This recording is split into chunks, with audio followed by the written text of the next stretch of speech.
Hello, my name is Spencer Rainey, and I would like to talk to you about Robert Shurtleff. Robert Shurtleff was roughly 5'7" with basic facial features, a clear complexion, and penetrating eyes. He was a strong and able-bodied soldier, joining the Army in May of 1782 and was a member of the 4th Massachusetts Regiment. He worked hard during the Revolutionary War to support the country and follow every order to the best of his abilities. He scouted land, dug trenches, and fought in close combat. He was wounded twice in battle, extracting a bullet himself from his right thigh after an unexpected encounter with the British, while scouting only a few months after enlisting. He served so well at his duties that General Patterson made Shurtleff his personal waiter. He fell ill with fever and was unconscious when his true female identity was discovered.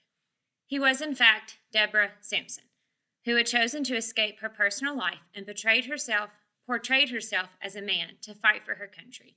Robert Shurtleff was honorably discharged, and Deborah went back home to Massachusetts. She played a man for about a year before finally deciding to put away her Army life and went back to being a female the rest of her days. She married in 1784 to Benjamin Gannett and had 3 children. She later petitioned the state of Massachusetts for service compensation and was granted $100. She then petitioned the federal government and was granted a veteran's pension. The previous information was pulled from Deborah Sampson's alias, Robert Shurtleff, Fighting Female for the Revolutionary War, by historian W.M. Frederick Norwood. I vaguely remember learning in high school about a woman fighting in the Revolutionary War. I definitely could not tell you her name or the details of her story. Researching Deborah Sampson has been eye-opening and maybe a little disconcerting. I think knowing about the women that served our country during the American Revolution is integral to understanding how the war impacted civilization, but also the clear divide between the roles of men and women in the 1700s.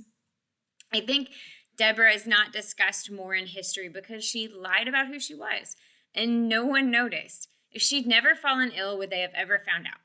Robert was a basic soldier that served his country and was honorably discharged. Not much to talk about there, so why talk about Deborah? Historian Bennett Kravitz made an interesting point in A Certain Doubt, the Lost Voice of Deborah Sampson in Revolutionary America, when he challenged her motives for joining the war front. One proposed theory is that she was overly patriotic, wanted to serve her country just like her father. However, the other side is that she was intended to marry a drunk that she despised. Her family was poor, she had little education and no social standing. Joining the Army could have been her ticket to a better life regardless of the sacrifice. Very quickly, Deborah turns from a heroine to an escape artist, which may indeed be why she isn't discussed in relation to the Revolutionary War. I personally think she's a heroine, and it's important to educate today's youth on the roles of men and women alike in the development of our country. Even if her motive in joining the Army was to escape her life, Deborah served her country well, sustained a bullet wound, removed it herself, and continued to serve.